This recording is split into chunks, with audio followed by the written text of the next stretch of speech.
bonjour vous autres. Alors, on est le samedi 18 avril et on commence un nouveau vlog ensemble avec ma tête de matin, un peu n'importe comment, désolée. Je vous prends parce que je vais vous dire que cette semaine, ça va être un vlog particulier parce que vous allez voir sans doute, si vous remarquez bien mes yeux, vous allez sans doute voir que je vais avoir toute la semaine une pupille qui est dilatée puis l'autre non. Alors, n'essayez pas de déduire des choses louches de cette situation.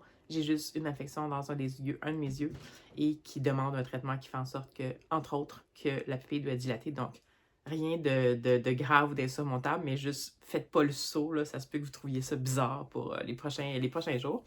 Donc, ça veut aussi dire que cette semaine, ça risque d'être vraiment... Bon, c'est toujours des livres audio avec moi, mais c'est beaucoup plus des livres audio parce que je vais essayer de reposer un peu mes yeux.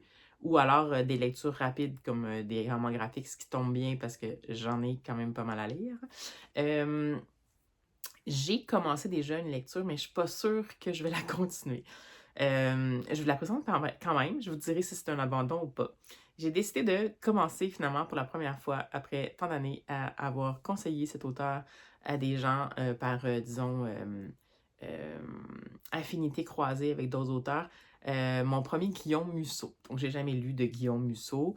Je connais qu'est-ce que, disons, les pensées élitistes pensent de Guillaume Musso, mais je connais aussi l'enthousiasme que les lecteurs ont par rapport à lui, son espèce d'agilité de genre un peu, là, souvent, ça va être, de ce que j'ai compris, ça va être habituellement des espèces de enquêtes qui amènent quand même parfois une part de un peu pas surnaturel, mais il faut accepter certaines conventions. Ce que je connais de Guillaume Musso aussi, c'est que c'est une écriture qui est super fluide, qui est vraiment accessible. Donc, tu sais, ça, c'est vraiment le fun. Donc, écoutez, je me suis dit, j'ai vu passer son tout dernier, je me suis dit, pourquoi pas commencer, après toutes ces années en librairie, puis ensuite en bibliothèque, à l'avoir, comme je vous dis, suggéré éventuellement. Je vais commencer avec Le Crime du paradis de Guillaume Musso, qui vient tout juste de paraître, qui est une enquête qui, cette fois-ci, de ce que j'ai compris, s'inscrit volontairement dans la tradition des whodunit. Donc, vraiment, Guillaume Musso a voulu faire comme... C'est pas mal la mode, en fait, dans les deux dernières années. Je pense qu'il y a beaucoup d'auteurs connus qui n'avaient pas nécessairement embrassé ce genre, mais qui ont décidé de se lancer là-dedans. Donc, il se lance un peu dans un whodunit.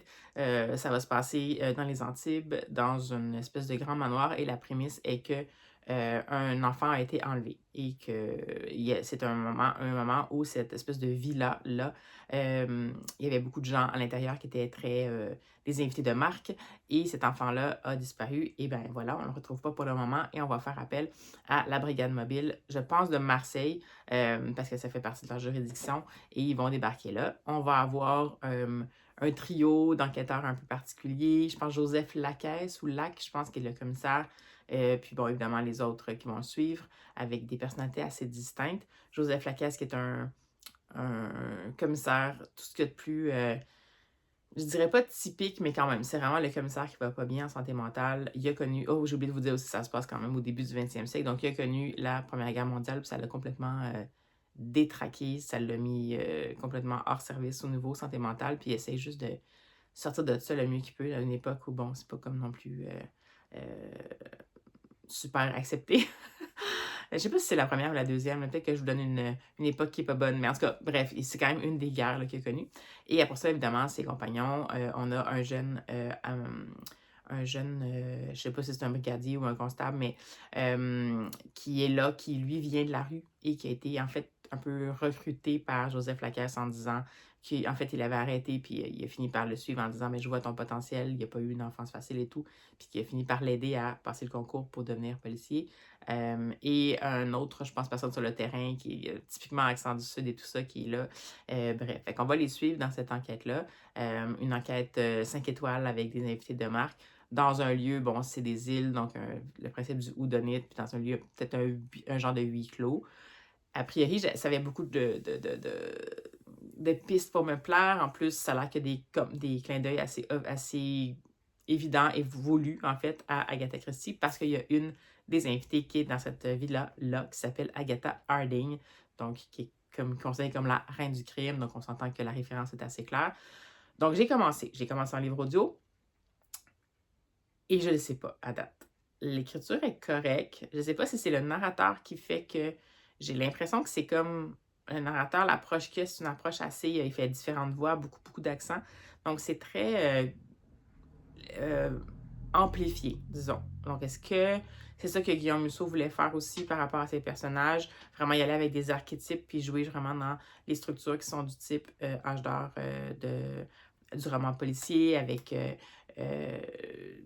le principe même de l'enquêteur typique et tout ça, qui va pas bien, puis les personnages, les grandes vedettes qui ont les grandes manières, puis qui sont un petit peu... Fait que je sais pas, pour le moment, ça vient pas tout à fait me chercher, mais j'ai envie quand même de continuer. Donc, j'ai commencé, je pense que je suis rendue j'ai peut-être juste lu comme 5%, écouté 5%. Pour la suite, je verrai si je le tiens ou pas. Mais j'avais quand même envie de le découvrir, le Guillaume Musso, parce que, disons, dans ceux que j'avais souvent recommandés, les gens souvent qui avaient lu Marc Lévy voulaient lire du Guillaume Musso, même si c'est pas pareil du tout. Donc, j'avais vu souvent ces deux auteurs-là accolés en sachant tout à fait qu'il y avait vraiment une grande différence dans leur écriture. Puis c'est juste que j'avais pas nécessairement été interpellée par les quatrièmes de couverture de Guillaume Musso. Je m'étais dit, Guillaume Musso, peut-être que ça pourrait fonctionner avec moi un peu, je pourrais l'essayer et tout. Puis là, ben, ça donne que j'ai vu ce livre-là. Je l'ai commencé, puis juste après, je vois que la chouette bibliothécaire sur Instagram l'a lu. Elle a fait une recension qui semble être une espèce de, ben, c'est bien. Mais c'est pas. C'est comme une lecture où c'est sans prise de tête, on le lit, on a du plaisir, puis après ça, ben, c'est facilement oubliable. Donc, je m'étais dit, bon, ben, je vais peut-être le continuer. Il me semble que c'est Guillaume Musso que j'avais entendu en entrevue qui disait, ou que j'avais entendu que Guillaume Musso était un écrivain qui écrivait très lentement parce que il revoyait son texte énormément de façon à ce que justement ce soit le plus accessible possible, le plus fluide possible. Puis c'est plate parce que c'est ça qu'on lui reproche. Les gens qui étaient élitistes disaient oui, mais bon, c'est super accessible là, alors qu'en fait, son but c'était ça, justement, que ça se lise tout seul. Donc, c'est pas par manque de travail sur le texte, c'était plus qu'il a justement travaillé fort pour que le texte soit comme ça. Donc, ça m'intriguait quand même quand j'avais vu cette partie-là de la face cachée un peu du travail d'écrivain. Fait que voilà, c'est là que j'en suis. C'est là où j'en suis, en fait. Je vais vous en reparler. Ça se peut que vous me voyez avec, comme je vous dis, avec une pupille dilatée ou avec des lunettes fumées pendant la prochaine semaine parce que je vais faire mon Macron.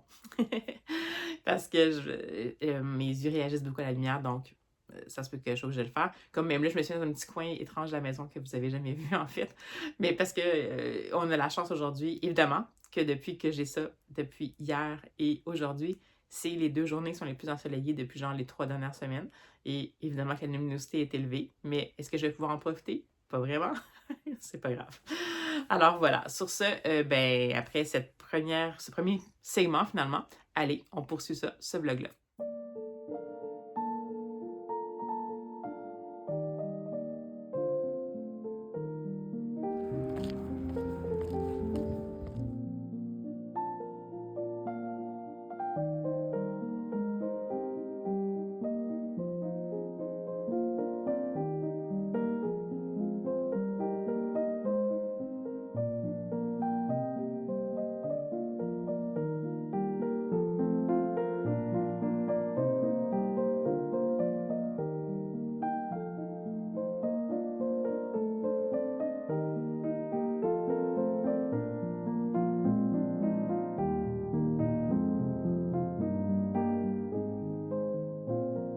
Hey, bonjour vous autres. Alors, on est toujours le samedi 18 avril. Et écoutez, il fait chaud, comme vous pouvez le voir. Il fait 23 aujourd'hui. Mais demain, il y en a 5. Alors voilà, c'est notre printemps ici, in a nutshell. Mais bon, j'en ai profité aujourd'hui pour me mettre en robe, même si je suis en convalescence. Mais bon, je m'essaie sans lunettes fumées. On va voir pour la suite. Je vais juste faire avec vous des ouvertures de colis.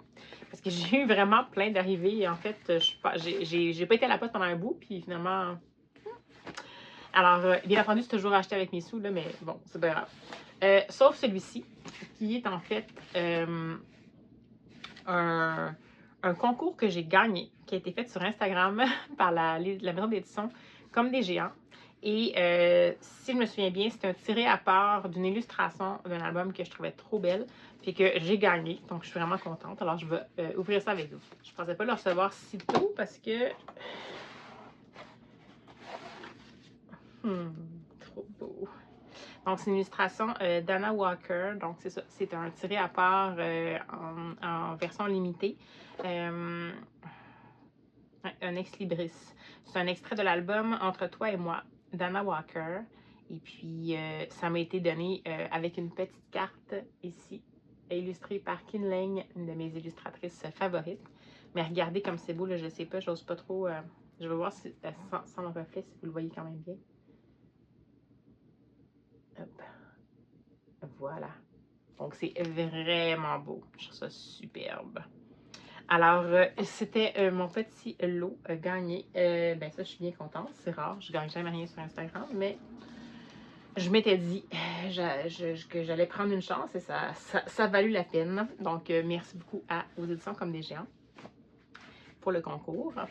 Ensuite, on s'en va encore une fois dans un peu la création, mais j'ai reçu en fait une après l'autre les enveloppes. Puis là, en fait, ce que je sais pas, c'est quel est le chapitre 2 et le chapitre 3, mais de ce fameux projet dont je vous ai parlé, qui est un projet de soutenir une autrice qui, en fait, se lance dans le slow mail.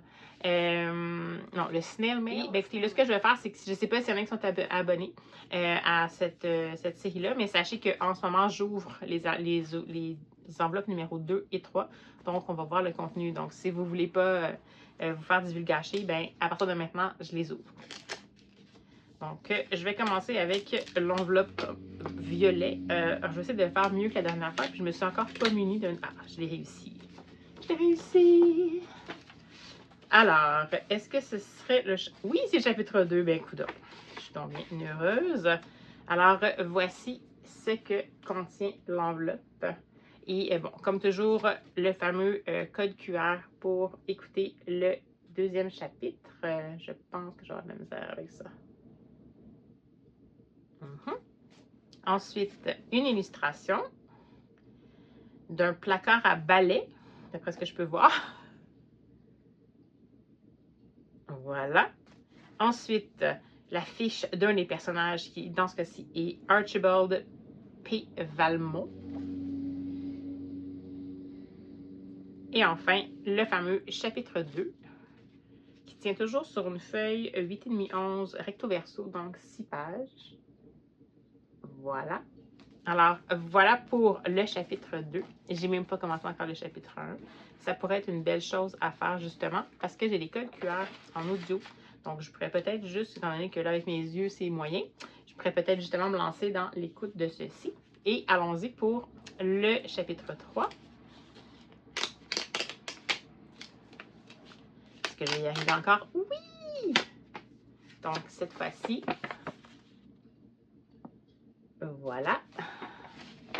Donc, toujours le code QR, là, je ne vous le montrerai pas à chaque fois. Ouh! D'accord, donc on comprend ici que c'est du Cozy Fantasy, on le voit tout de suite. J'en déduis parce que sinon, j'ai pas vu souvent des gens voler sur un balai avec un dragon, comme ça ici, dans notre réalité à nous. Ensuite, un autre personnage qui est en fait Lady Valmont. Est-ce que c'est la mère ou la femme d'Archibald? On va le savoir sans doute dans ce chapitre-là. Et bien entendu, le chapitre 3. Alors voilà! Je suis super contente. J'aime vraiment ça, ce truc-là. Je trouve que c'est une formule parfaite comme contenu, je trouve. Puis je vais le découvrir sans tarder. Je vais vous en parler. Je vais essayer de vous découvrir les trois premiers chapitres dans ce vlog-ci. Comme ça, si jamais vous voulez vous abonner, ça pourrait être utile pour vous. Et enfin, j'ai craqué pour deux choses que j'ai déjà ici. Je n'ai même pas encore ouvert, mais de la fameuse collection des Monsieur Madame, donc Mr. and Mrs. Mr. and Miss, je pense, mais là ça va être Mrs. Qui a été faite par Roger Hargreaves, je pense, et qui a décidé de s'associer avec les héritiers d'Agatha Christie pour faire des Monsieur Madame spécifiques. Donc, une série de Mrs. Marple, puis l'autre de Monsieur Poirot. Puis là, je vais juste vous montrer comment c'est beau, ça, cette enveloppe-là. C'est chez Blackwell, mais regardez à l'arrière. Donc, je les ai commandés chez Blackwell. Et j'en ai deux. Donc, on va ouvrir ça ensemble. Parce qu'il y avait deux nouveaux titres. Donc, je ne pouvais pas, tu sais, quand même. Alors, on commence par le Monsieur Poirot. Et c'est Monsieur Poirot, Mystery on the Opulent Express.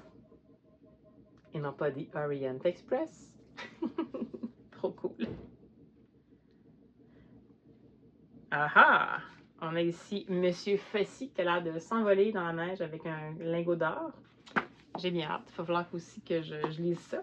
Et on a aussi le second qui devrait techniquement être un Miss Marple.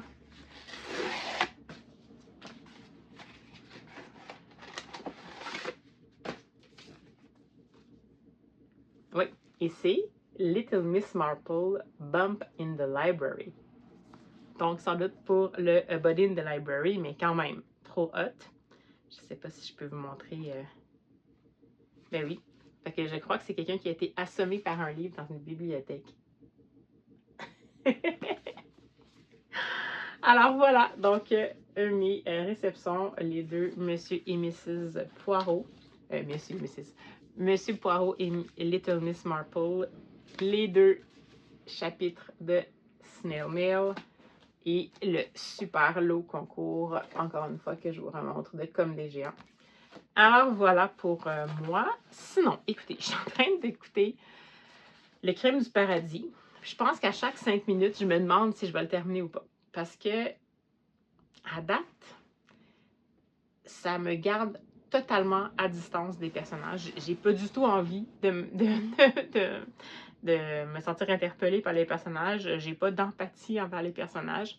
En même temps, c'est une structure qui fait vraiment whodunit ou un peu... c'est quoi, là? Les films avec les couteaux. Knives Out, je pense. Donc, tu sais, très codé, très codifié, tout ça. Là, l'enquêteur Joseph P.D. Lake, je pense, mais ça s'écrit, il me semble, L-A-Q-E-S ou L-E-Q-E-S, donc Lake. Je commence un peu plus à avoir d'empathie pour lui, puis son acolyte Charlie, Charlie, en fait, qui est un inspecteur. Là, on commence un petit peu mieux à les connaître, mais en même temps, ça demeure quand même en surface. C'est clairement pas un roman où il va y avoir beaucoup d'évolution des personnages. Mais là, on dirait qu'on subodore déjà, je suis rendue près au corps, on subodore déjà que ça va être un petit peu plus peut-être complexe que juste l'enlèvement d'un enfant, qui fait absolument référence beaucoup au Agatha Christie, bien entendu. Surtout le Agatha Harding aussi, qu'on apprend à connaître, qui est un peu la Agatha Christie de ce roman-là, qui se fait renier par le club des écrivains de policiers, comme il y avait à l'époque, et celui dont faisait partie Agatha Christie, avec les règles pour écrire des romans policiers. Donc, tout ça, c'est là. Évidemment, de toute façon, juste la structure de l'enlèvement de l'enfant, ça ressemble un peu à l'enlèvement du Young Waverly, je pense. C'était un petit Hercule Poirot, il me semble, qui avait été fait avec celui-là, ou qui fait potentiellement référence à toute l'affaire qui était un peu au centre du crime de l'Orient Express, qui était en fait l'enlèvement justement d'une jeune fille dans une famille américaine et tout ça, qui avait fait résonner dans les journaux, qui était en fait un vrai, entre guillemets, fait divers.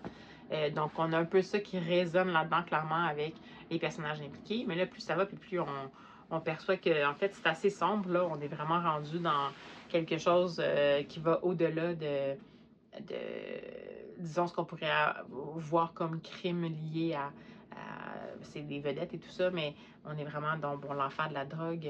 On dirait que ça sent peut-être même l'exploitation sexuelle. Donc, voilà. Écoutez, c'est par curiosité que je continue, mais pour le moment, j'ai pas nécessairement envie d'y retourner. Mais en même temps, je me sens pas capable de l'abandonner. Donc, je sais pas, je vais voir. Ça serait un peu bizarre d'abandonner ça après, mettons, la moitié, mais je vais regarder. Là, je suis rendue au quart, je vais me donner encore un peu plus de chance de continuer à l'écouter. De toute façon, j'avais essayé de trouver une autre lecture au cas où. J'ai essayé de commencer à écouter la fameuse série de Victor Dixon qui vient d'être publiée, Les Mystères. Bienvenue à Eversand, ou Les Mystères d'Eversand, je pense, qui est une série en 4 tomes que tout le monde encense. Moi, j'ai jamais lu de Victor Dixon, mais à date, c'était très roman gothique, mais genre intense, comme sans subtilité. Fait que là, on dirait que ça m'interpellait moins. Mais peut-être qu'il faut juste passer un peu par-dessus le début, fait que je vais voir. Mais celui-là aussi, je l'ai commencé, puis celui-là, je l'avais comme mis de côté. Donc, je suis dans cette phase-là. C'est sûr que quand je suis dans cet état-là aussi, là, avec mes petits traitements et tout, puis je suis très fatiguée en ce moment, mais je pense que c'est juste le coup de stress que j'ai eu avec... c'est pas quelque chose de grave, mais c'est juste que ça a demandé ça a ramené des choses que j'ai vécues quand j'ai eu la première fois, puis ça a ramené ben, il a fallu que je fasse plusieurs démarches pour avoir les traitements que j'ai là. Puis ben, quand ça touche les yeux, c'est ça, c'est toujours un peu plus stressant. Donc là, on dirait que je suis comme hyper fatiguée aujourd'hui. Donc c'est ça, voilà. Je suis pas top, là, mais c'est peut-être juste ça qui fait en sorte que j'ai moins peut-être apprécié à sa juste valeur les débuts du roman de Victor Dixon. Mais bon, je continue à m'obstiner avec les crimes au paradis, puis on verra par la suite. Donc, à tout de suite pour vous. Tous les jours, il y a un prêtre qui vient la voir et qui essaye d'avoir son histoire, qui veut comprendre ce qui s'est passé là-bas et qui en même temps veut comprendre qui elle est. Et donc, depuis le moment où il va commencer à la questionner, elle va découdre toute son histoire et nous, c'est ce qu'on va suivre. Hey, bonjour vous autres. Alors, on est le lundi, je me souviens plus la date, lundi 20 avril, je pense. Et ben, je reviens d'un suivi pour mes yeux. Et je me suis dit que j'allais me faire un petit plaisir. Donc, je vais les amener avec moi, en fait, rapidement. S'il n'y a pas trop de monde, je vais vous faire des petites images à une de mes librairies d'occasion, pas préférée, mais dans laquelle, ponctuellement, je fais vraiment des bonnes trouvailles. Donc, ben, c'est ça. Je les amène avec moi. Allez!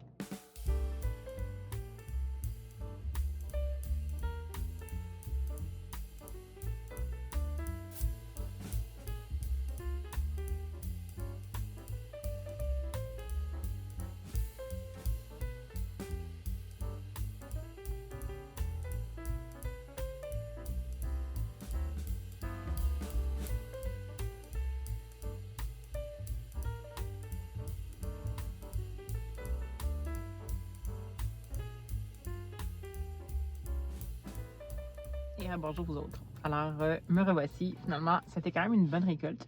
Il y avait beaucoup de choses. J'aurais même pu en tester plus, mais j'ai décidé de rester relativement sage, plus en phase avec ce que je m'étais dit pour les achats de livres. Donc, il y avait pas toute la collection, mais une bonne partie de la collection des Shetland d'Anne Cleeves. Voilà. Et donc, ben voilà, j'ai pris ce qu'il y avait. Donc, White Knight, que j'ai déjà lu, qui est le tome 3. Puis ceux-là, si j'ai bien compris, sont vraiment plus loin dans la série. Ouais, Fort, ça c'est mon prochain. Ouais. Fait que j'ai le 4e, qui est Blue Lightning, le 6e, Hidden Hair, et le 8e et dernier, Wildfire. Puis j'avais aussi le 2e.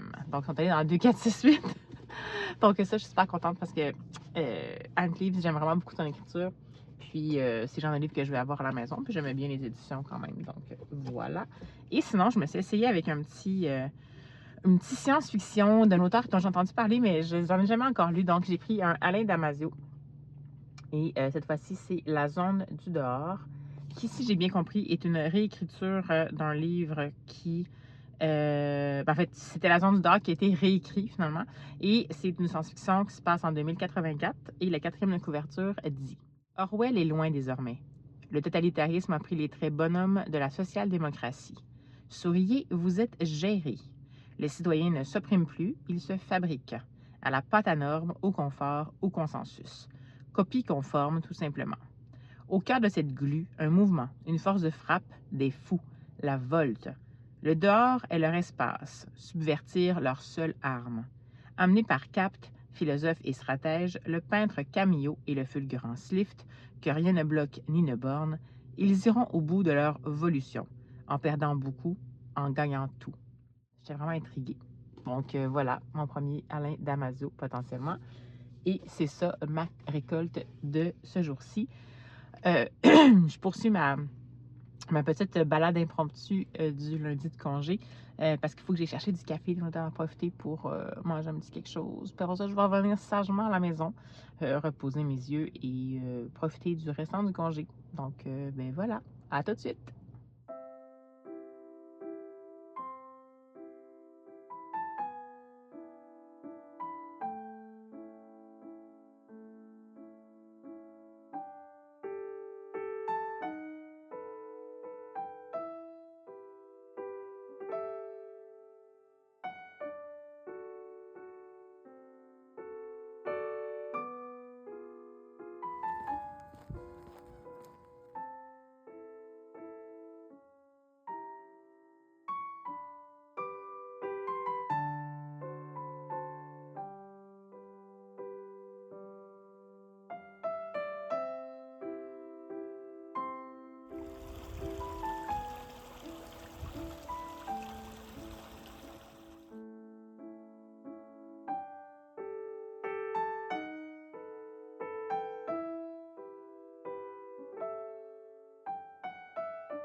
Rebonjour, alors on est toujours le lundi 20 et je reviens de ma longue trotte. Alors finalement, ce sera encore un lundi que je vais avoir passé beaucoup de temps sur la route.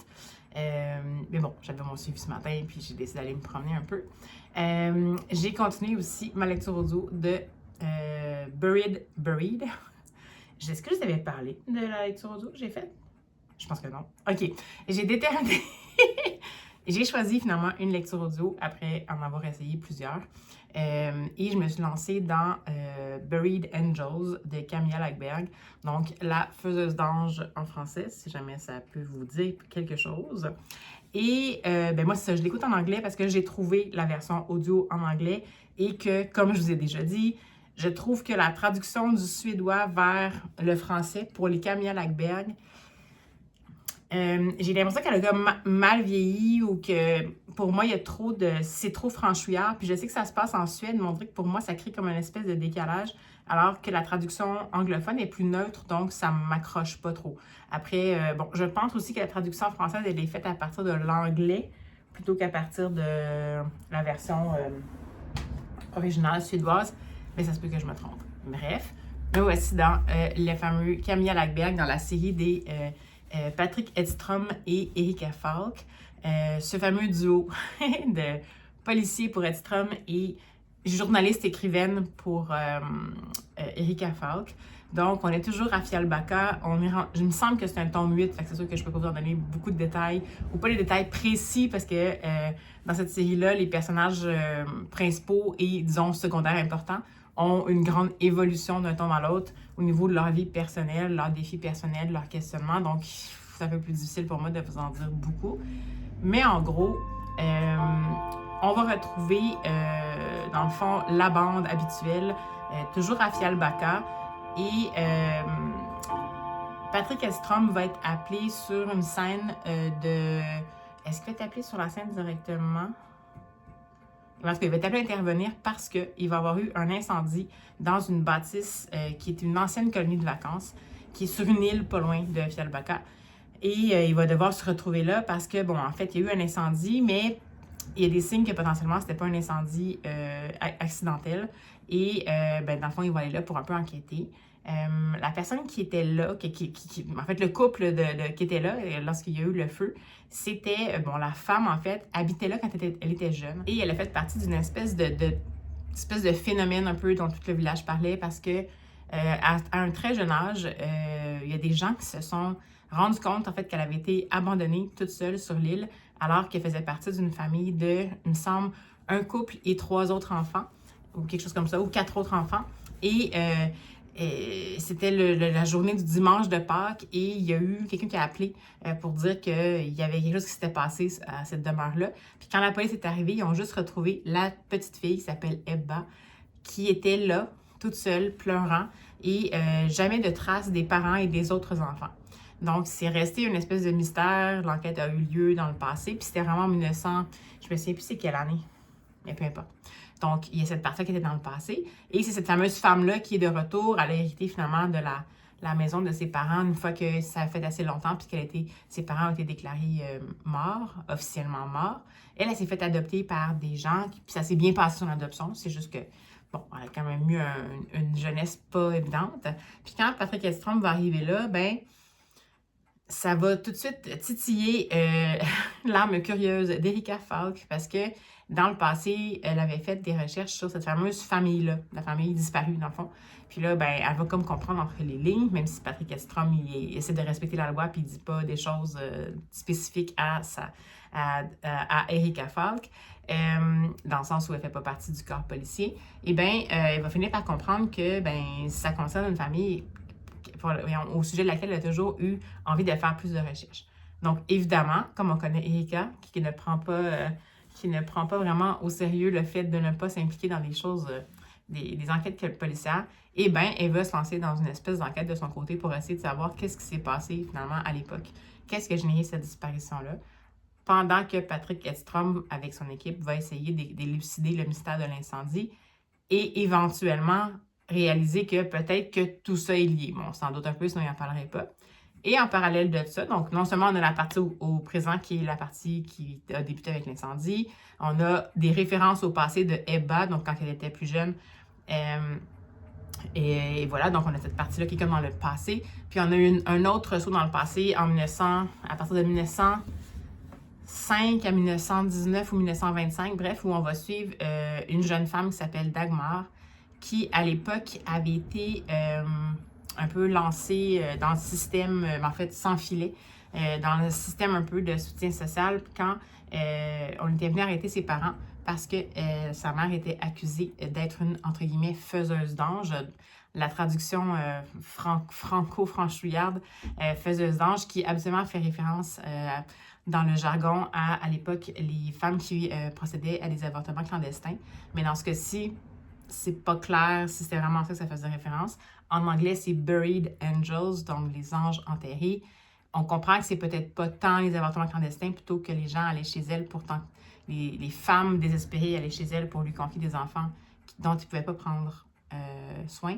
Et puis, de ce qu'on a compris, c'est que cette femme-là, malheureusement, les tuait. Donc, super début de vie pour Dagmar. Et elle va avoir été après ça ballottée d'une famille d'accueil en l'autre, où est-ce qu'elle a subi malheureusement des choses pas très joyeuses au niveau des sévices sexuels. Et on va la suivre à travers le temps. Comment elle va se débrouiller, comment ça a parti un peu sa vie, les personnes qu'elle va avoir rencontrées par la suite, son destin qui va se changer aussi en raison de qu'est-ce qui peut malheureusement arriver dans une situation où notre corps ne nous appartient pas. Voilà, donc ça va être les 3 temporalités avec lesquelles on va jouer. J'avais un peu peur parce que les 2 derniers Camilla Lackberg que j'ai lus dans cette série-là, c'était correct, mais c'était pas mémorable. C'était correct. La fin, c'était des fins vraiment punchées. D'ailleurs, là, on a comme la suite de cette espèce de fin du dernier tome qui se terminait avec les mains dans le visage, avec les yeux exorbités, parce que, évidemment, des choses importantes qui se passent potentiellement avec des personnages principaux ou secondaires importants. Et puis, ben, donc, c'est ça. J'étais pas sûre parce que c'est comme si les 2 dernières enquêtes, je trouve ça intéressant, mais j'avais trouvé quand même que c'était un peu le fil blanc. Le fil blanc est un peu gros. On voit un peu comme les coutures, disons, de l'intrigue. Puis, le principe de toujours mettre systématiquement une situation complètement en suspens à la fin, ça faisait un peu moins naturel. Fait que ça m'avait un peu dérangé. J'avais pas détesté ça, mais ça m'avait un peu dérangé. Là, la façon dont c'est construit, ça m'apparaît comme plus proche de comment je m'étais sentie quand j'avais lu les premiers tomes de cette série-là. Donc, ça augure bien. Donc, pourquoi vous avez vu que je l'ai sur ma liseuse en français et que je l'écoute en anglais? C'est que j'ai trouvé la version audio en anglais parce que, comme je vous dis, pour moi, ça me convient mieux. J'ai malheureusement pas pu avoir accès à une version en anglais numérique, tout simplement, parce que ben, il n'y en avait pas à ma bibliothèque, donc je voulais pas l'acheter non plus. Fait que là, je me suis dit, bon, j'avais accès à la version française traduite, et je me suis dit que si jamais je voulais faire des petits bouts en lecture numérique, je pouvais y aller en français, donc je passe d'une version à l'autre. Cela dit, quand j'arrive dans la version française, on dirait que vraiment l'effet est majeur, là, la différence, l'ambiance est comme moins là. Mais bon, c'est pas grave, je continue là-dedans. Puis j'ai aussi la possibilité de l'avoir en livre audio aussi en français si jamais, parce que ma version audio, je l'écoute sur Nextory. Puis je sais pas vraiment, je pense que je vais arriver puis il va manquer un peu d'heures pour terminer ma lecture audio. Donc je me disais au cas, si jamais il me manque vraiment trop, je pourrais peut-être me rabattre sur la version française. Mais bon, là, à date, j'avance un peu en numérique, puis ben, j'avance plus vite dans ma lecture audio, donc ça se peut que je sois correcte là, mais bon, voilà. C'était donc ma lecture en cours. Et ben voilà, là, ben, il est l'heure où je devrais passer à faire le souper, mais ça me tente pas pantoute, je viens juste d'arriver. Donc, je vais relaxer. Puis, je suis allée prendre une petite marche, c'est ça, vous avez vu. Parce que, en fin de semaine, dans nos villages, on a vraiment beaucoup de croque-livres. Vous avez fait ça des livres-ovars ici. Et vraiment beaucoup, là, pour la population qu'on est, c'est vraiment un nombre important. Et il y a quelqu'un du village qui a décidé de un peu comme reprendre cette espèce de principe-là avant ses initiatives citoyennes. Puis elle a comme un peu décidé de formaliser ça, puis elle s'occupe un petit peu plus de genre faire de la mise en avant, puis aller évaluer les gens qui veulent mettre des livres dans les croque-livres, puis elle met des règles un peu aussi pour essayer que ça soit pas juste comme une annexe d'un bac de recyclage avec des livres moisis. Donc, elle est un petit peu intensément enthousiaste, disons, des fois c'est un peu intense, mais en fin de semaine, il avait organisé dans le fond le lancement de la saison des livres-ovars. C'est vraiment cool, c'est la première année que je vois ça. Puis ben, je ne pouvais pas être là malheureusement pour le lancement. Puis dans le fond, les gens arrivaient là avec un livre pour les croque-livres. Puis il allait faire après ça la tournée des livres-ovars et tout ça. Fait que, ben là, j'ai pas pu le voir, fait que je suis allée me promener parce que là, tous les livres barres sont vraiment en fonction. Puis, ben, c'est ça, je voulais voir qu'est-ce que c'était. Puis là, ben, vous avez vu, il y en a un qui est vraiment assez intense au niveau du design. C'est des artistes locaux, dans le fond, qui ont accepté de soit décorer ou créer un croque-livre. Donc, c'est toujours la base, toujours la même, là, mais vraiment les enjoliver pour que ce soit agréable. Donc, je ne les ai pas tous faits, mais il m'en manque quelques-uns, mais au moins, j'ai fait ceux qui étaient dans mon secteur. Puis en même temps, j'ai pris ma petite marche de la journée. Donc, voilà. Je suis pas revenue avec rien, là. C'était pas tant inspirant, mais je trouve ça toujours le fun en début de saison parce que tout est beau, tout est propre. plus ça va aller. Puis, moins ça va être nécessairement. Ça va être un petit peu plus chaotique au fur et à mesure. Mais bon, ça fait partie du principe. Alors voilà, donc je vous laisse ici et je retourne à ma. Pas je retourne, mais je me lance dans ma détente finalement de la journée. Puis ben, on se reprend quand je peux. Bonjour vous autres. Alors, on est le mercredi 22 avril, je pense. 22 avril. Et je vous prends pendant ma pause repas, alors que je suis en télétravail. Je vous prends parce que j'ai terminé la lecture, l'écoute en fait, du fameux La Faiseuse d'ange, donc Buried Angels de Camilla Lackberg. Donc, j'écoute en version anglaise, audio. Et j'ai manqué de temps d'écoute à 30 minutes de la fin. Donc, c'est pour ça que j'avais le livre numérique en français. Je l'ai terminé en français, mais je peux vous dire que dans ce cas-ci, avant de vous parler de ma perception du livre, mais je ne ferai pas aller beaucoup dans les détails, ça demeure un tome 8, là. Mais la traduction, j'ai des fois eu l'impression, c'est pas à ce point-là, mais il y a des moments où j'avais l'impression que c'était pas le même texte d'origine, tellement il y a une différence entre comment c'est traduit en français puis versus comment c'est traduit en anglais, toujours à partir du suédois. Il y a une différence de ton. Il y a une différence de... on dirait que ça ajoute en français, ça ajoute une couche d'amplification un peu des préjugés. La façon, justement, le niveau de langage utilisé, beaucoup d'argot, mais aussi, on dirait, la façon dont on va traduire des phrases, qu'en français, ça donne un angle qui est assez connoté, alors qu'en anglais, la traduction est comme plus neutre. C'est pour ça que je vous dis que je ne sais pas si c'est parce que du suédois au français, c'est plus difficile. Ça se peut bien, hein, je ne sais pas, je ne fais pas de traduction. Mais là, je l'ai constaté particulièrement, c'était vraiment flagrant. Donc, mes dernières pages, qui pourtant auraient dû être quelque chose qui était quand même l'ultime destination avec l'espèce de plaisir, d'euphorie de terminer, ben ça s'est fait, bien entendu, mais dans une langue que j'ai vraiment pas appréciée. Donc, si jamais vous êtes capable d'écouter les livres en anglais ou les lire en anglais, puis que vous êtes en train de lire Camilla Lackberg, puis que parfois, vous allez vous trouver que ça... C'est comme si ça a moins bien vieilli, parce que ça fait quand même un certain temps que c'est écrit. Ça a moins bien vieilli en version traduite française qu'en version traduite anglaise. En plus, le narrateur en anglais était excellent. Vraiment, vraiment bon. Particulièrement en plus avec les noms suédois. En français, ben, c'était correct, là, mais disons que bon. Donc, bref, ça, c'est mon point de vue, juste pour vous donner une idée à quel point, des fois, c'est flagrant. Puis, c'est pas... Je pense pas que c'est une perception comme, ben, c'est peut-être biaisé parce que j'ai plus d'acuité par rapport aux traductions parce que ça me dérange plus. Mais je veux dire, c'est pas juste moi qui me fais des idées, là. Il y a réellement une perception. Il y a même des noms de personnages qui sont pas les mêmes. C'est-à-dire que c'est vraiment les bons personnages, puis c'est vraiment le bon texte d'origine, là, je vous rassure. Mais dans la version française, il y a un personnage secondaire important dont le nom qui est utilisé pour le nommer dans le texte en français n'a aucun rapport avec le nom qui est utilisé dans la traduction en anglais. Fait que ça, c'est peut-être des choix aussi qui ont été faits lors de la traduction. Mais c'est juste pour vous dire que c'est à ce point-là. Donc, j'arrête de faire mon petit éditorial sur les traductions.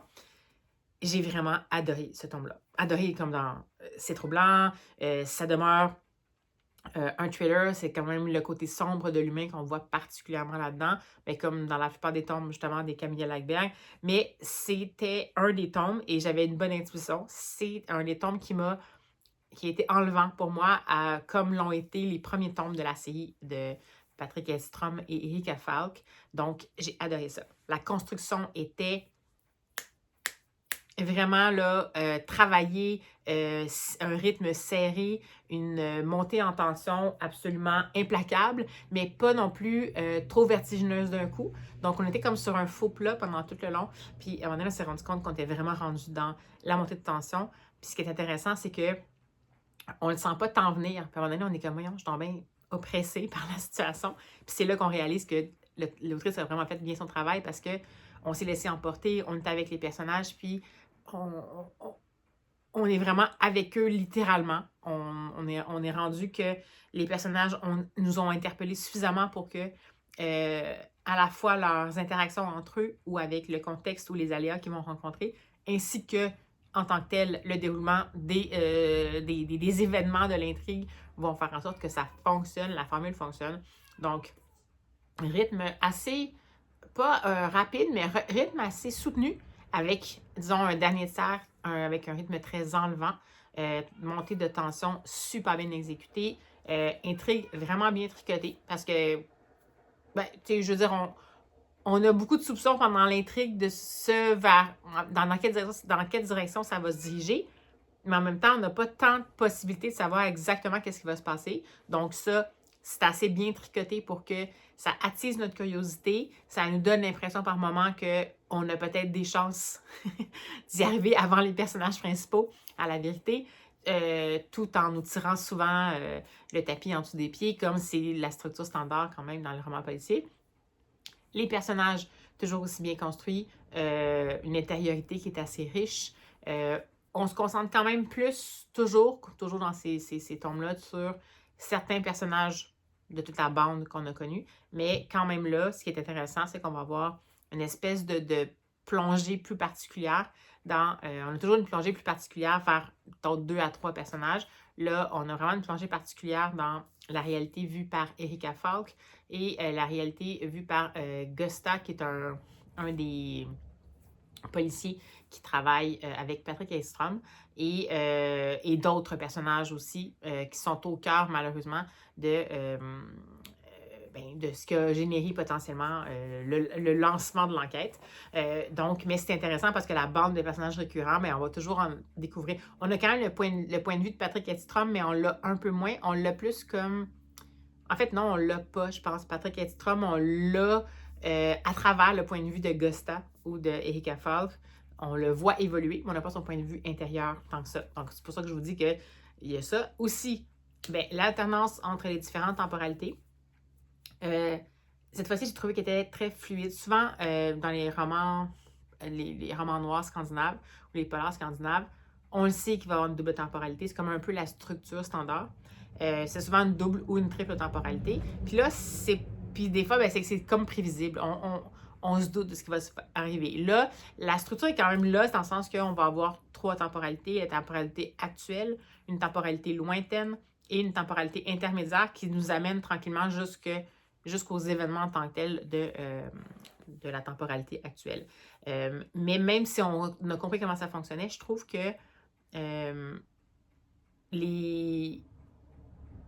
le cours des choses se déroule avec fluidité, même s'il faut rester attentif parce que dans les Camilla Lackberg, puis j'avais oublié, puis en livre auto, c'est vraiment compliqué. Il y a certaines grandes divisions au niveau des temporalités. Mais après ça, une fois qu'on a une grande division, après ça, on va passer, disons, du présent au gros passé, au passé intermédiaire, tout lié à cette même première section-là. Donc, il faut avoir l'esprit accroché pour s'y retrouver, mais c'est pas si difficile que ça. Puis j'ai trouvé que justement, le fait qu'elle se promène comme ça en temporalité, bien évidemment que ça enrichit la trame, évidemment que ça favorise la montée de la tension. Et bien, c'est ça. Évidemment que ça se termine encore une fois sur... Cette fois-ci, ça s'est terminé sur une situation non résolue par rapport au personnage récurrent, mais pas une situation totalement haletante de je suis au bord du précipice. Et ça, j'ai beaucoup plus apprécié ça. Il y a eu ces moments-là, un peu avant la fin, mais la fin, elle se termine pas. Elle se termine sur, comme je vous dis, un souhait de savoir qu'est-ce qui se passe avec cette situation-là. Mais on n'est pas autant en mode bord du précipice. Ce qu'on a en mode bord du précipice se résout en fait dans la dernière partie. Peu importe la résolution, mais ça se résout. Mais c'est quand même une fin relativement légèrement ouverte vers une suite. Ça m'a vraiment donné envie de poursuivre. La dernière fois que j'avais lu les Camilla Lackberg, les 2 derniers que j'avais lus, m'avaient donné envie de poursuivre, mais je me demandais même en fait si je m'étais un peu tannée de cette formule-là, parce que c'est quand même une série que je suis depuis un bon moment. Fait que des fois, après un certain nombre, après quelques tomes, on peut déjà être avoir fait un peu le tour du jardin, comme on va dire. Mais finalement, non, c'est juste qu'il y a peut-être des tomes qui sont inégaux ou des tomes qui ont moins résonné en moi. Puis celui-là, ça m'a réconcilié totalement avec la série, donc clairement que je veux continuer. Je me souviens pas comment il y a de tomes. Je pense qu'originalement, il y en a 10. Je sais pas. Il m'en reste pas tant que ça. Peut-être. Il me reste au maximum le tiers, je pense, de la série à lire. Puis après, Camilla Lackberg, elle a fait des séries, une série, je pense, en parallèle qui était une trilogie. Elle a fait des séries avec Henrik. Je me sais plus c'est quoi. Je vais vous mettre le nom. Une série à 4 mains. Ça, c'est sa plus récente. Donc, voilà. Donc, j'apprécie beaucoup la lecture. Après, bon, qu'est-ce que je vais lire pour la suite de la semaine? On est quand même rendu mercredi. Par contre, j'ai quand même beaucoup de déplacements à faire dans les prochains jours. Est-ce que je vais me reprendre une autre lecture audio? Peut-être. Mais ce que j'aimerais, c'est que demain, si vous ne savez pas, donc le 23 avril, c'est en plus de la journée du livre international du livre et du droit d'auteur, c'est également au Québec la journée du poème à porter. Donc, une journée qui met de l'avant, justement, la poésie et particulièrement la poésie québécoise. Et je me suis emprunté en livre numérique 2 livres de poésie.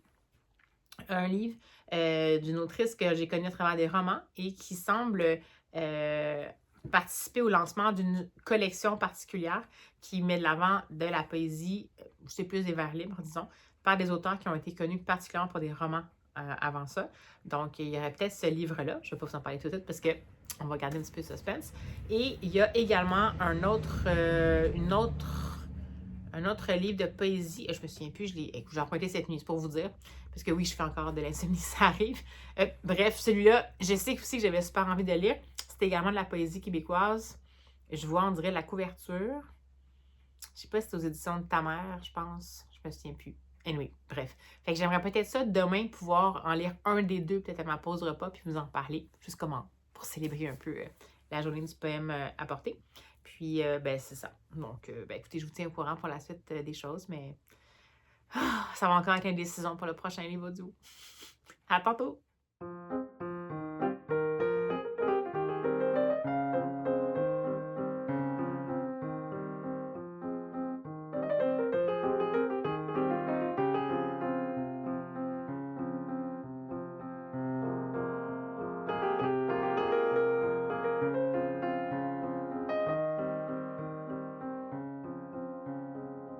Hey, bonjour vous autres! Alors, on se reprend dans ma marche bruyante et trop ensoleillée du midi parce que je voulais juste vous dire que j'ai choisi ma lecture en cours finalement.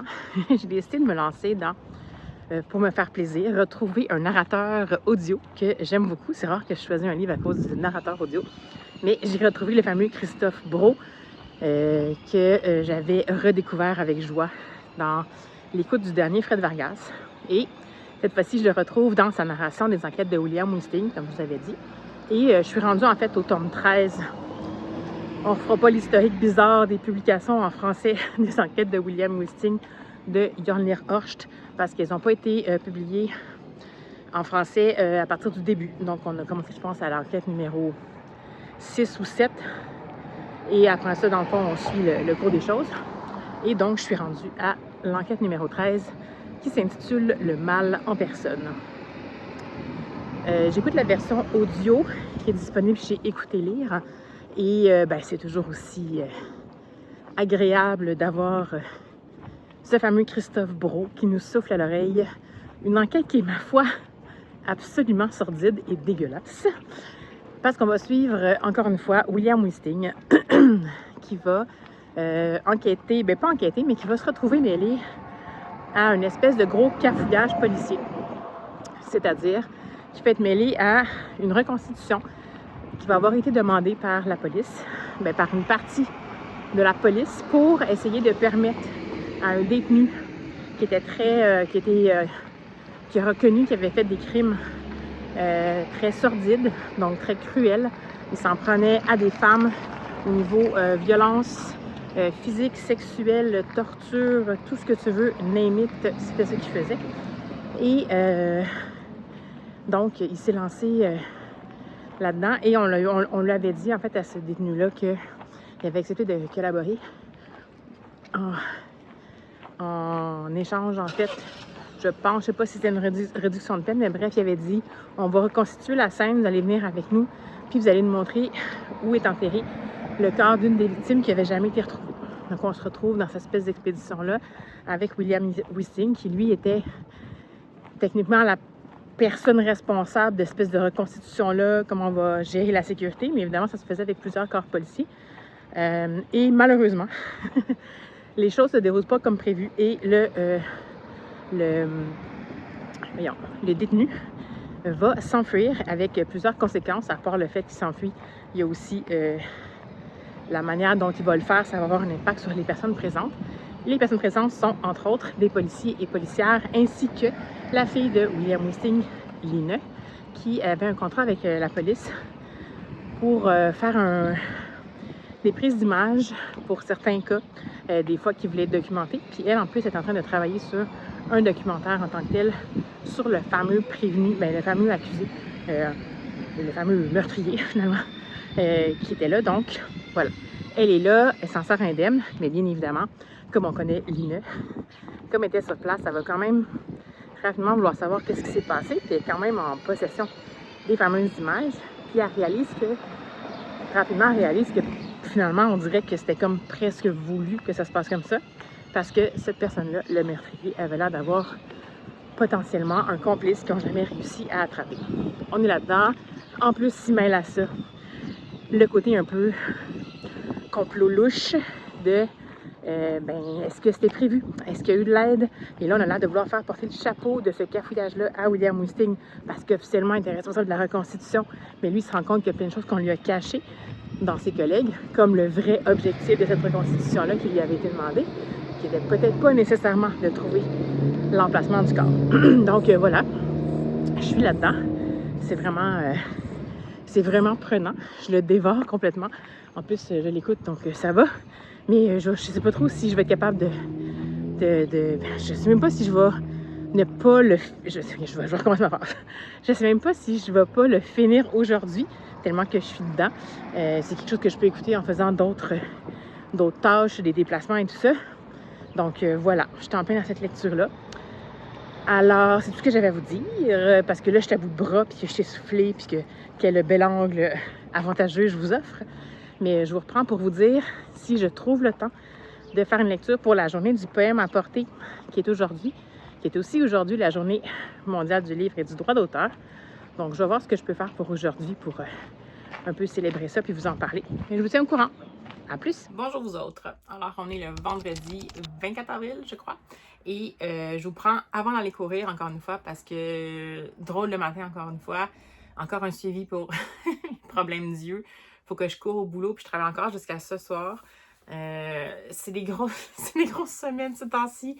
J'ai pas le temps vraiment de me poser, donc ça va, il n'y a pas de souci. C'est juste la vie d'adulte. Mais je suis très occupée pour le boulot régulier, donc j'ai moins de temps pour les à côté. Mais bon, ce que je garde toujours en tête, c'est évidemment essayer de bouger un peu, d'où pourquoi je vais aller courir, même si techniquement, a priori, ce matin, ça me semblait quelque chose qui était me faisait plus rusher.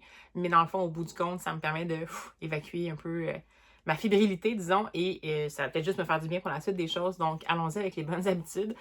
Puis en même temps, je pourrais essayer de commencer une lecture audio dans la mesure où j'arrive à en trouver une assez rapidement. Parce que j'ai terminé Le mal en personne de Jan Hirhorst.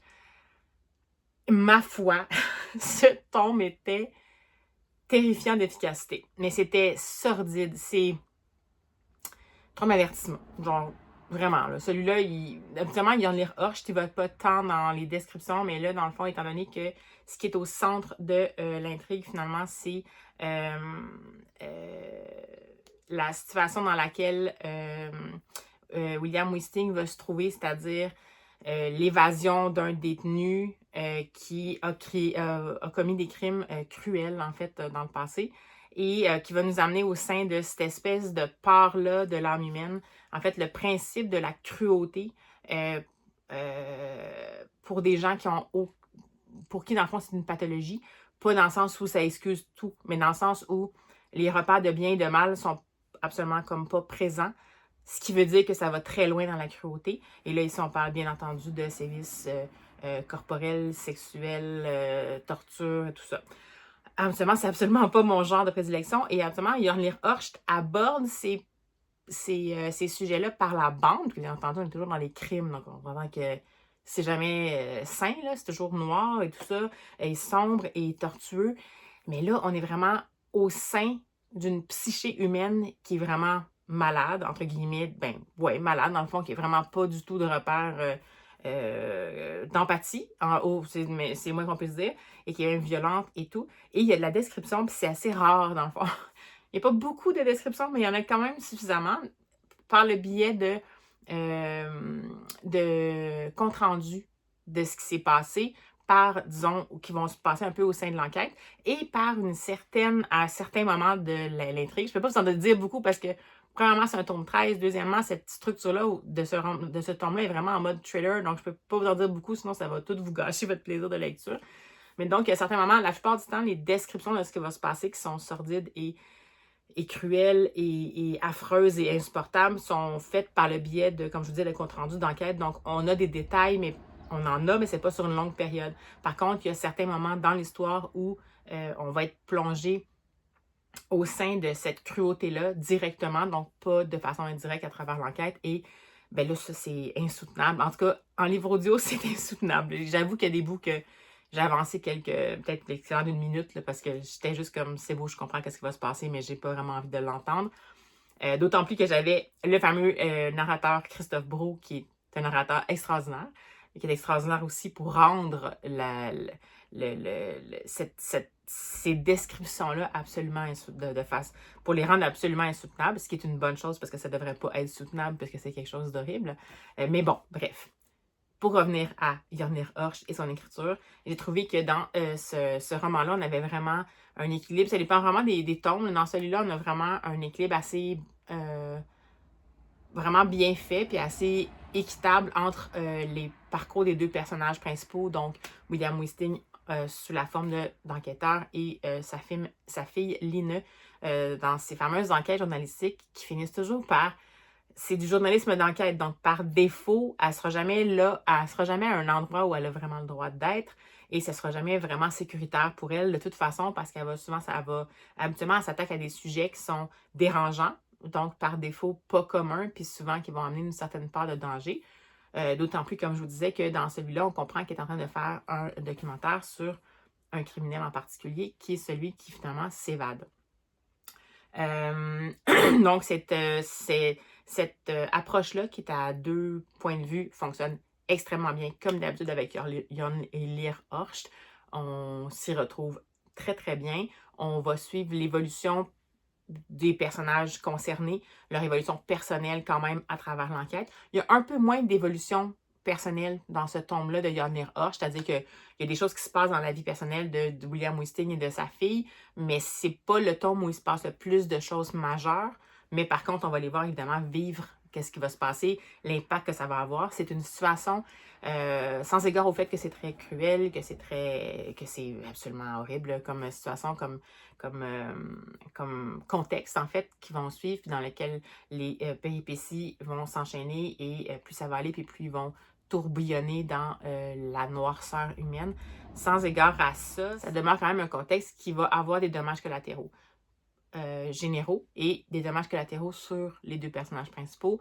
Donc, bien entendu que là-dedans, on va les voir patauger, essayer de se sortir de tout ça au mieux, mais au niveau de leur parcours personnel, de certains événements de vie, c'est pas dans celui-là que ça va se passer, ce qui va permettre d'avoir un rythme qui est vraiment un rythme de thriller pour tout le long. Absolument, Jornir Horst, ça commence plus tranquillement, puis on a le dernier tiers qui nécessairement tombe en mode thriller parce que les personnages principaux ont vraiment le don de se mettre dans des situations où est-ce qu'ils vont rencontrer le danger. Et c'est ce qui fait qu'on est attaché aussi à eux parce que c'est des gens qui sont... tu vois, je les appelle des gens comme si c'était des gens qui existaient pas vrai, mais c'est des personnages qui font toujours dans la vie, qui vont avancer à 1000%. C'est ceux qui avancent ou ils avancent pas, ils avancent à 1000% ou ils avancent pas du tout. Donc, c'est sûr qu'en avançant avec cette intensité-là, nécessairement, lorsque notre parcours croise un danger, bien évidemment que ça va être amplifié. Donc, nous, pauvres lecteurs, on a comme plus d'ongles, puis on veut savoir qu'est-ce qui va se passer. Donc, c'est pas une structure de thriller domestique du tout, c'est juste que le rythme de l'intrigue, la sensation de lecture va vraiment proposer un rythme d'intrigue rapide et un plongeon au cœur d'une tension qui monte habituellement plus lentement, mais dans ce cas-ci, très rapidement. Donc, très rapidement, dès le début, en fait, la tension monte de façon exponentielle, puis elle va être maintenue pendant tout le long du roman, ce qui n'est pas toujours le cas avec Yarnir Hocht. Donc, c'est un très court roman, un très court livre audio, dans 9 heures, mais je l'ai écouté en moins de 24 heures. J'étais pas capable de lâcher, je l'ai écouté en apnée, j'étais comme juste « Oh mon Dieu, oh mon Dieu, oh mon Dieu ». En même temps, c'était quelque chose qui se passait qui était terrible, donc je l'ai écouté parce que je voulais savoir qu'est-ce qui allait se passer, je voulais savoir si, évidemment, en tant qu'humaine empathique, j'ai toujours envie que le bien gagne et le mal soit condamné, mais dans la réalité, c'est jamais manichéen, donc même dans les romans comme ça, c'est pas jamais tout à fait carré. Puis en plus, bien évidemment, les personnages principaux sont pris dans cette espèce de rouage-là. Donc là, j'en pouvais plus. Mais en même temps, c'était excellent. Est-ce que c'est un coup de cœur? La seule chose qui fait que c'est pas un coup de cœur pour moi, c'est que ça a été tellement terrible comme sujet abordé que je suis pas capable, au niveau de mon expérience de lecture, d'avoir une expérience de lecture qui était absolument sublime, ce qui m'aurait amené à avoir un coup de cœur. Mais pour tout le restant, tout ce qui est qualité stylistique, construction de l'intrigue, profondeur des personnages, rythme qui est proposé, montée de tension, alternance entre les points de vue, c'est parfait. C'est une note parfaite. Ça a fonctionné totalement avec moi. C'est juste que mon expérience de lecture était plus pénible juste en raison du contexte. Donc, si jamais vous voulez lire un Yarnir Hocht qui a un rythme un petit peu différent des autres, puis que vous en avez lu suffisamment. Il faut quand même avoir lu quelques Yarnir Hocht avant, là, parce que sinon vous allez vous faire, quelques tomes de la série William Wisting, parce que sinon vous allez vous faire divulgacher certains des points qui sont en lien avec l'évolution de la vie personnelle des personnages principaux d'un tome à l'autre, mais évidemment, celui-là, c'est vraiment particulièrement un tome enlevant. Mais attention aux âmes sensibles. Moi, c'était comme à ma limite. C'est parce que je connais l'écriture de Yarnir Hocht. Puis là, j'y faisais confiance aveuglément pour pas aller trop loin. Cette fois-ci, il a poussé la limite un petit peu plus loin, puis un petit peu trop par moment pour moi, mais c'était pas sur une longue durée. Fait que je l'ai toléré, mais ça aurait pas pu être des moments qui étaient ça aurait pas pu être des moments plus vastes que ce qui a été proposé en étendue de temps ou de pages, parce que sinon, j'aurais pas réussi. Voilà. Donc, évidemment que je veux continuer la suite de la série. Et bien là, voilà, ce que je vais faire, c'est que hier, je voulais lire aussi, parce que c'était la journée mondiale du livre et du droit d'auteur. C'était la première journée de la semaine des journées du poème à portée qu'on a ici au Québec.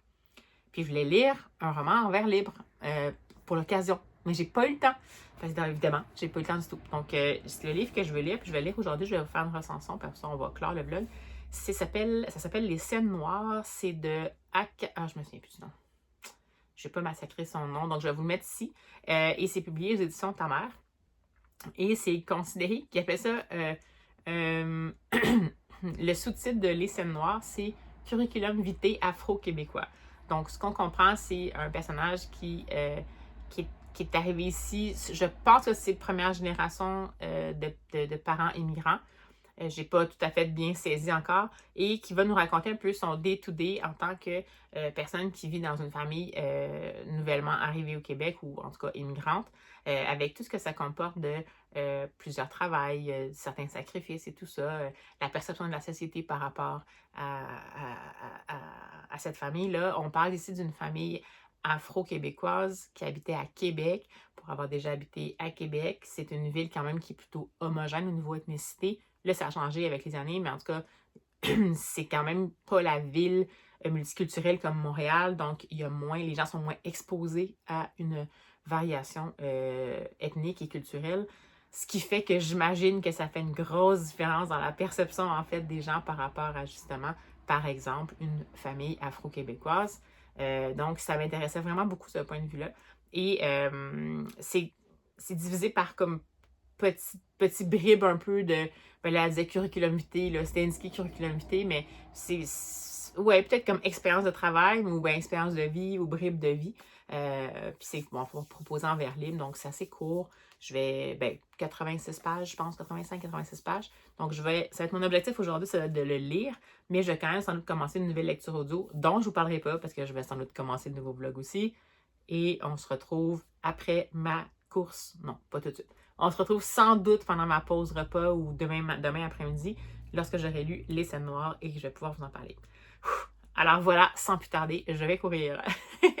Hey, recoucou vous autres. Donc, comme promis, me voici en mode studio mobile, en mode repas de PM avec cet éclairage où je cuis d'un côté et je suis presque tempérée de l'autre. Bientôt l'été. J'ai terminé finalement la lecture de Les Scènes Noires, puis là, j'ai encore oublié le nom, je m'excuse, c'est Akeka, je me souviens plus c'est quoi le nom de famille, publié chez Ta Mère. C'était vraiment intéressant. Je ne sais pas vraiment comment décrire ça. Vraiment un roman récit en vers libre, comme je vous disais.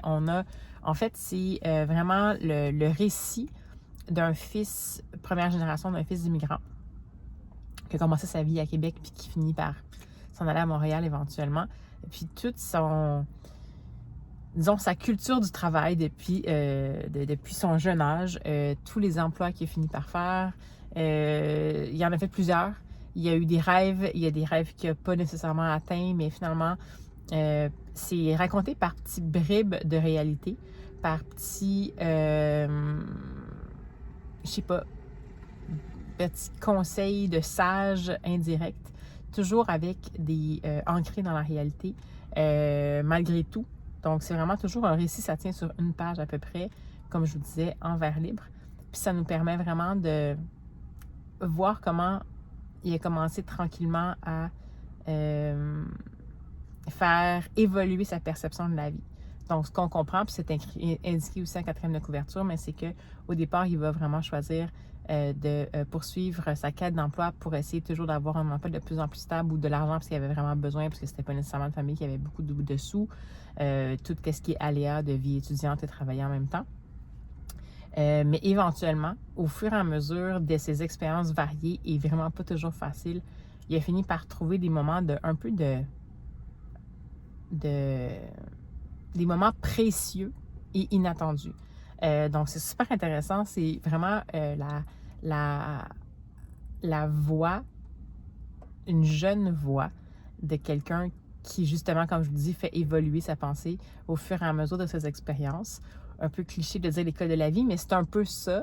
En même temps, c'est super intéressant. Il y a des fois où c'est entrecoupé de listes de tâches. Pas de tâches, mais listes de sujets à réflexion. C'est vraiment incongru. C'est vraiment particulier. Je l'ai reçu comme un partage. Je l'ai reçu comme une invitation à la réflexion. Je l'ai reçu comme quelque chose de tout simple qu'on aurait pu me partager au détour d'un café. Je suis vraiment agréablement surprise. Donc, si jamais vous connaissez pas cet auteur-là, pourquoi pas? C'est vraiment une belle découverte, je trouve. En même temps, aux éditions Ta Mère, c'est un peu leur ligne éditoriale. Faut pas chercher plus de sens qu'il y en a là-dedans. Faut le prendre tel quel. Faut le prendre comme si on feuilletait les pages d'une espèce d'agenda de quelqu'un qui a comme noté des trucs en marge. Puis, c'est ses expériences à lui. Puis, ça nous permet juste de soit s'identifier à ça parce qu'on a vécu des choses similaires ou tout simplement saisir la balle au rebond pour mener la réflexion un peu ailleurs. Donc, voilà. Alors, c'est ma dernière lecture de ce vlog-ci. Nous, on va se retrouver dans le prochain vlog. J'espère que ça vous a plu. N'hésitez pas à vous manifester en commentaire. Puis, on se dit à la prochaine!